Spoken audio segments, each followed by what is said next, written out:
काशी में एक जगह गोस्वामी तुलसीदास जी रोज रामचरितमानस का पाठ करते थे। बहुत सारे भक्त रोज उनकी कथा सुनने आते थे। तुलसीदास जी रोज जंगल में शौच के लिए जाते थे। लौटते वक्त लोटे में बचा हुआ जल एक पेड़ की जड़ में डाल दिया करते थे, जिससे उस पेड़ पर रहने वाले एक प्रेत की प्यास बुझती थी। एक दिन वह प्रेत तुलसीदास जी के सामने प्रकट हो गया और बोला, आपने शौच के बचे हुए जल से जो सिंचन किया है, मैं उससे तृप्त हुआ हूं और मैं आपको कुछ देना चाहता हूं।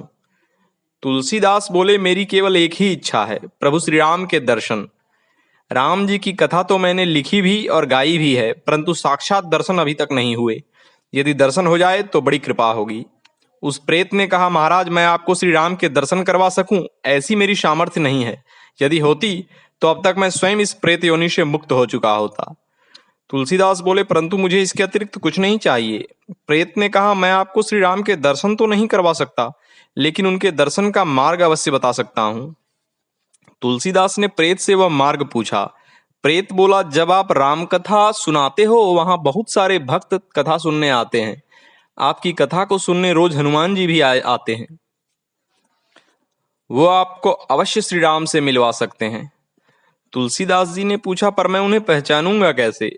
प्रेत ने कहा, हनुमान जी कथा में सबसे पहले आते हैं और सबसे बाद में जाते हैं। वे सबसे पीछे कंबल ओढ़कर एक दीनहीन कोढ़ी के रूप में बैठते हैं। आप उनके पैर पकड़ लेना, वो हनुमान जी ही हैं। तुलसीदास जी प्रसन्न हो नगर में लौटे। आज जब कथा हुई, गोस्वामी तुलसीदास जी शुरू से उस कंबल वाले पर नजर जमाए हुए थे। आखिर में जब वह जाने लगा, तुलसीदास दौड़कर गए और उसके चरणों को पकड़ लिया और बोले, प्रभु, मैंने आपको पहचान लिया है। अब मैं तभी आपके चरण छोड़ूंगा जब आप हमें प्रभु श्री राम के दर्शन कराने का वचन देंगे। तुलसीदास जी का अनुनय विनय सुनकर हनुमान जी अपने दिव्य स्वरूप में प्रकट हो गए। हनुमान जी बोले, मैं आपको श्री राम से अवश्य मिलवाऊंगा, लेकिन उसके लिए आपको चित्रकूट जाना होगा। वहीं आपको श्री राम जी के साक्षात दर्शन होंगे।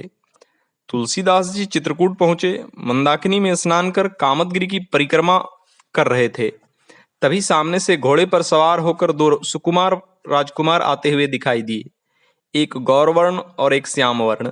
उनका रूप और तेज देखते ही बनता था। अद्भुत सौंदर्य था उनका। तुलसीदास मंत्रमुग्ध हो उन्हें देखते रहे और सोचने लगे कि ये राजकुमार यहाँ क्या कर रहे हैं। हनुमान जी आए और पूछा, क्या श्री राम जी के दर्शन हुए? तुलसीदास जी ने कहा, नहीं। तब हनुमान जी बोले, अभी अभी घोड़े पर जो दो राजकुमार गए वो श्री राम और लक्ष्मण ही थे। तुलसीदास जी सुनकर बहुत दुखी हुए। उन्होंने हनुमान जी से एक बार फिर से दर्शन कराने की प्रार्थना की, जिसे हनुमान जी ने स्वीकार कर लिया। अगले दिन तुलसीदास जी नदी में स्नान करके घाट पर बैठकर राम नाम का जाप कर रहे थे और चंदन घिस रहे थे।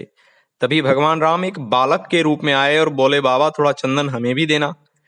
तुलसीदास जी ने सोचा, कोई बालक है, चंदन घिसता देखकर मांग रहा है। वह चंदन बालक को देने लगे।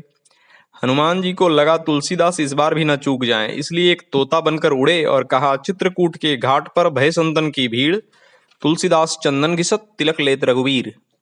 यह सुनकर तुलसीदास जी ने बालक की ओर देखा तो सामने दिव्य रूप में श्री राम जी खड़े थे। श्री राम ने फिर से चंदन मांगा, पर तुलसीदास जी तो उन्हें साक्षात देखकर मगन हो गए थे। उन्हें कुछ सुनाई ही नहीं दिया। श्री राम ने मुस्कुराते हुए स्वयं ही चंदन लिया और तुलसीदास के माथे पर लगाकर अंतर्ध्यान हो गए। इस प्रकार एक प्रेत और हनुमान जी ने तुलसीदास जी को श्री राम से मिलन करवाया। ओम।